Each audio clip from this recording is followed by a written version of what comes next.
2 যুগেরও বেশি সময় ধরে অপেক্ষা। আকাশ ভেদ করে উড়বে যাত্রীবাহী বিমান, আর শব্দের চেয়েও 3 গুণ গতিতে ডানা মেলবে ফাইটার জেট। অবশেষে এলো সেই মাহেন্দ্রক্ষণ। বগুড়ায় প্রথমবারের মতো আন্তর্জাতিক বিমানবন্দর তৈরির ঘোষণা দিয়েছে বাংলাদেশ সরকার। উত্তরবঙ্গের জন্য এটিই প্রথম আন্তর্জাতিক বিমানবন্দর। শুধু তাই নয়, বগুড়ার এই বিমানবন্দরের সঙ্গে থাকছে অত্যাধুনিক বিমান ঘাঁটি, পাশাপাশি যোগ করা হবে প্রশিক্ষণ কেন্দ্র ও কার্গো সেবা। সম্প্রতি বেসামরিক বিমান পরিবহন ও পর্যটন মন্ত্রণালয়, বাংলাদেশ বিমান বাহিনী এবং স্থানীয় সরকার মন্ত্রণালয়ের সমন্বয়ে একটি উচ্চ পর্যায়ের প্রতিনিধি দল বগুড়ার বিমানবন্দর পরিদর্শন করে। এ সময় বিমানমন্ত্রী জানান, উত্তরাঞ্চলের যোগাযোগ, বাণিজ্য ও এভিয়েশন খাতে নতুন দিগন্ত উন্মোচনের লক্ষ্যে বড় এই প্রকল্পের উদ্যোগ নিয়েছে সরকার। আন্তর্জাতিক মানের বিমানবন্দর নির্মাণের পাশাপাশি 10,500 ফুট দীর্ঘ রানওয়ে নির্মাণ করা হবে। এতে সহজেই উড্ডয়ন অবতরণ করতে পারবে দেশীয় ও আন্তর্জাতিক বিমান। অন্যদিকে বিমান বাহিনীর প্রধান air chief marshal Hasan Mahmud Khan জানান, বিমান ঘাঁটির প্রাথমিক অনুমোদন দিয়েছে প্রধানমন্ত্রী তারেক রহমান।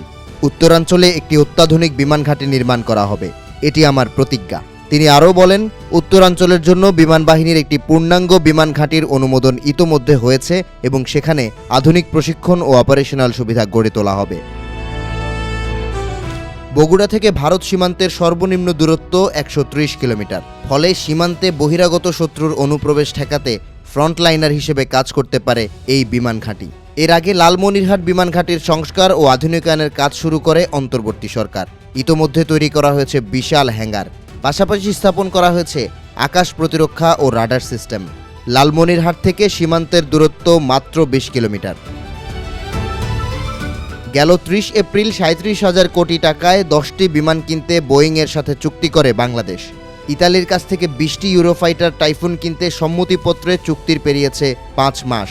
অন্তর্বর্তী সরকারের নীতিগত ধারাবাহিকতা বজায় রেখে যাত্রীবাহী ও যুদ্ধ বিমান সংগ্রহের পরিকল্পনা অব্যাহত রাখছে বিএনপি সরকার।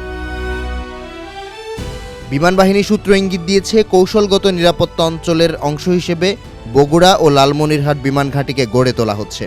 বগুড়া বিমান ঘাঁটিতে রানওয়ে নির্মাণের কাজ দ্রুত এগিয়ে চলছে।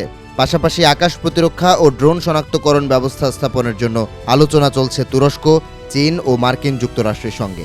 এছাড়া সশস্ত্র বাহিনী বিভাগ সামরিক শিল্পকে রপ্তানিমুখী করার উদ্যোগ নিচ্ছে, যার লক্ষ্য আগামী বছর থেকে $10 বিলিয়ন অস্ত্র রপ্তানি করা। তুরস্ক ও কাতারের সাথে যৌথ উদ্যোগের কাজ চলমান এবং চীনের সাথে একটি ড্রোন উৎপাদন কারখানার কাজ এগিয়ে চলছে।